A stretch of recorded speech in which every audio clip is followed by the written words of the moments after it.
What's up? What's up? What's up? It's your man Chaz Ellis once again answering the questions that you asked me. Make sure you go to the askchazzellis.com, get a consultation, get a quick question, or just give a donation and help us out. Also, make sure you go to Ask Chazzellis on Facebook, be a part of some of the Chaz tags, some of the conversations that we're having where I ask you questions, also some of the videos that I post. You can also check out some of the quotes. Anyway, I got a really good question. And it was basically, someone was asking me, how do I go about attracting the person that I want to get? I attract people that really, don't want to give me what I want, or people who are not really what I'm looking for.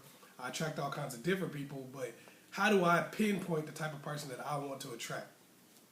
And I felt like that was a good question, because I know a lot of people do struggle with that, and a lot of people don't really see, how to build themselves into the person that they need to be to attract the person that they want. So, 5 steps to attracting the person that you want. Number one step to attracting the person you want is that you have to see yourself as a commodity on a market. Okay? A lot of people look at that and say, what? See myself as a commodity? What? I'm not a commodity. I ain't no commodity. No, okay? I am a person. I understand that from your perspective. I get that.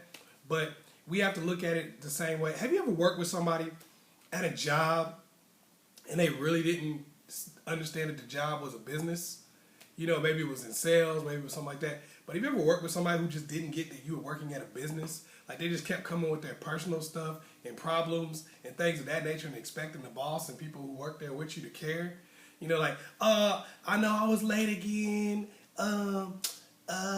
But see, what had happened was I was caught in traffic and my brother, his wife's grandfather's cousin died, and everyone was emotional about that. And you're like, dude, this is a business.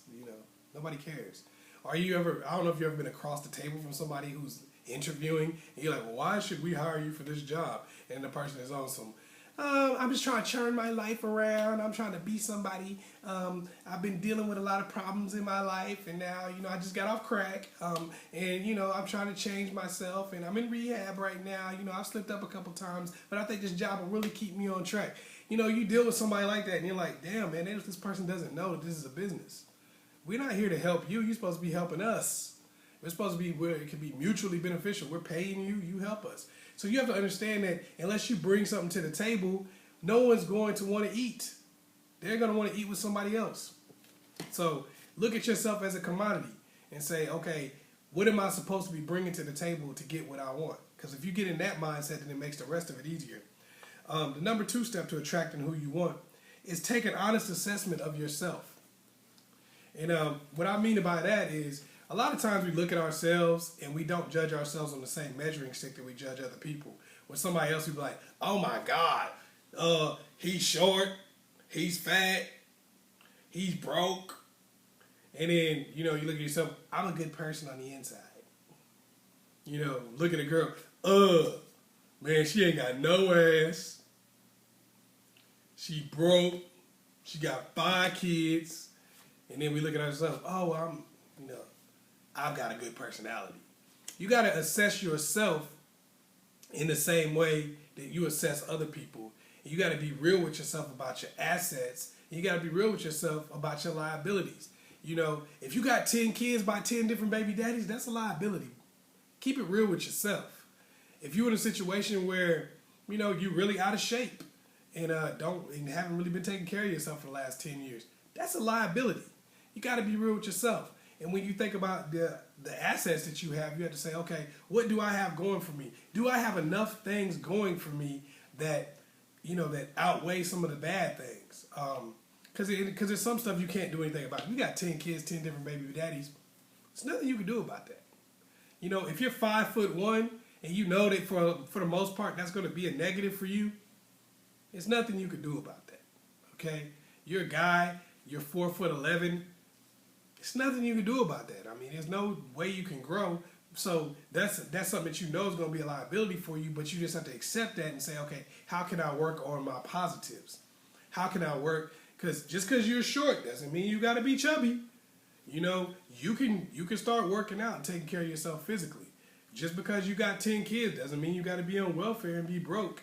It means you could get a job and start doing better for yourself financially, so maybe your kids aren't such a big deal to people. You could also maybe get along with them baby daddies a little bit so they can take those kids off your hands at times. And, you know, somebody else ain't stuck constantly raising, you know, those 10 kids that you have. You got to understand the fact that these are liabilities. Certain things that's going on in your life, they are liabilities. And if you assess yourself properly and you're keeping it real with yourself, you can start working around your liabilities and you can start beefing up your assets so that somebody will actually want to be with you. Number 3 step to attracting the person that you want. Figure out what kind of person you want. Because a lot of us, we really don't know. A lot of us, we think we know. We're like, I kind of want this, I want that. We don't really know what kind of person we want. We don't know exactly what we're looking for. How are you going to get exactly what you're looking for? How are you going to try to attract exactly what you're looking for when you don't know exactly what you're looking for? You got to understand that, like, whenever you catch anything, it's going to be, you need different bait. You can't catch a fish with bear bait. You can't catch, you can't be like, oh, I'm out here, I'm trying to catch a shark with worms. You know, it doesn't work like that. You have to say, what do I want? What is it exactly that I'm trying to get? What am I trying to attract? So then you can start working yourself in a certain way that you can do that. But if you don't know exactly what you want, it's impossible. All right? Then you have to say, whenever you say, what do I want? What kind of person do I want? Then you have to say, you know, then number 4 Number 4 is, what do they want? What do they want? What does the person that I want? What are they looking for? What type of human being are they looking for? What type of girl are they looking for? What type of guy are they looking for? What type of other person is it that they're interested in? Are they interested in somebody, you know, for instance, if I'm looking for a banker, all right, like say you're a lady out here, you like, I want to find me a banker. You know, I want some guy that's got a lot of money, a nice car, and all this kind of stuff. And then you say, okay, what do I bring to the table? Okay, I got a lot of money and a nice car. Is that going to be what he's looking for? I mean, he's already got money and a nice car. So you finding it weird that he doesn't, maybe not looking for somebody who's got money and a nice car. Maybe that's an asset that he's like, okay, it's good that she's got her own, but that may not be a deal maker or a deal breaker for him. So you might have to say, okay, what is it that this type of person wants? And like, you know, for me, I've always been a person, I can do assessments of what somebody's going to want based on who they are. You know, and I talked about people who get consultations from me all the time, and they're like, hey, I'm looking for this type of person, this type of guy. You know, what do I need to bring to the table? And I'll do an assessment of what they have and what that person's most likely going to be looking for. And they're like, man, I'm surprised that, you know, it worked out that way. But a lot of times we don't realize that people want certain things based on who they are. So you have to look at what you want. This is the type of person that you want. Now you have to say, okay, what is it that they're going to most likely want from me? I've done an assessment of who I am and what I have, my assets and my liabilities. Now, let me see how that fits into what the person that I want and what they're going to want from me. Okay? So, I'm looking at it like, I've got this, I've got that. Here's what I want. Okay, what is it that they're going to want? I want this, like say you want this top-notch girl. Okay, what is it that she's going to be looking for? You know, right now you live in your mom's basement. You haven't done a sit-up in the last 4 years, but you're trying to get a good-looking girl with a good education and a good job. You know what? That's probably not going to happen. Probably not going to happen. So you have to say, what is it that she's looking for? Well, she's probably going to be looking for somebody who's taking care of themselves physically. She's probably going to be looking for somebody who's not living in their mother's basement. She's probably going to be looking for somebody who's got some confidence about themselves and carries themselves in a certain way. Everybody's not looking for those things, but that girl probably is. So you have to just say, who am I looking for? What type of person am I looking for? Get as specific as you possibly can about the type of person that you're looking for. And when you do that, it's going to help you figure out what type of person you need to be, what you need to do. And then that goes into the last one, the 5th step, which is fill in the gaps. Okay? Figure out what you don't have that person is looking for, and then work on filling in the gaps. You know, some of this stuff seems like common sense, but a lot of us don't see ourselves as a commodity. A lot of us honestly don't see why somebody who has all the things we're looking for shouldn't settle for somebody who doesn't have what they're looking for. A lot of us really just don't see that. We don't see a reason to fill in the gaps. Like, okay, yeah, maybe they're looking for somebody who's, you know, physically fit. Maybe they're looking for somebody who has a good job. Maybe they're looking for somebody who's educated. Maybe they're looking for somebody who has their emotional situation under wraps. But I'm a nice person, so I should get somebody of this level. No, that doesn't mean that, because there are only so many people operating at these high levels. So if everybody that's nice deserves them, then there still wouldn't be enough to go around. So there's got to be some criteria. And if you don't meet the criteria, then you can't just expect somebody really good to fall in your lap. You know, or you have to change what you think about good. You know, and unfortunately, a lot of people find themselves angry all the time because they just can't attract the person that they want. Like, for instance, a friend of mine, he was like, man, I keep attracting these chicks with 5 kids, 5 baby daddies on welfare, living at their mama's house. He's like, what's up with that, man? I don't understand it.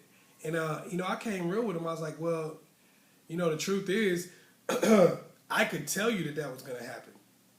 Because he's a person that has a pretty good job with benefits and stuff like that. Doesn't really take care of himself physically. And he's not really an outgoing person that talks to women.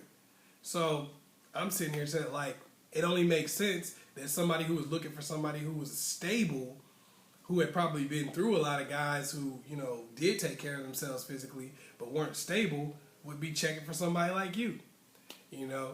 And he was like, oh, man, that's messed up. I was like, but that's just the situation, you know. You have to say, how can I build myself in a way that this type of woman isn't the person that I'm constantly attracting, but I'm getting an opportunity to get a chance with some other types of women. Because, of course, you know, if you have 5 kids, stability is something you're going to be looking for, and you might overlook the fact that the person is, you know, not really very outgoing. You might also overlook the fact that the person isn't really as physically attractive because you got pregnant by 4 or 5 physically attractive dudes. So there you go. So, you know, you just have to kind of look at the gaps that you have. And a lot of times if you look at the people that you've been dating in the past, that'll show you some of the gaps that you have that you need to fill in. Because it'll show you what they were attracted to and why somebody else may not have been attracted to you. So hopefully I was able to help you out. Once again, it's your man, Chazzellis. Make sure you like and subscribe. Share this video with somebody else. Also go to askchazzellisproject.com. Get that consultation, quick question, or just make a donation to keep us going. Peace.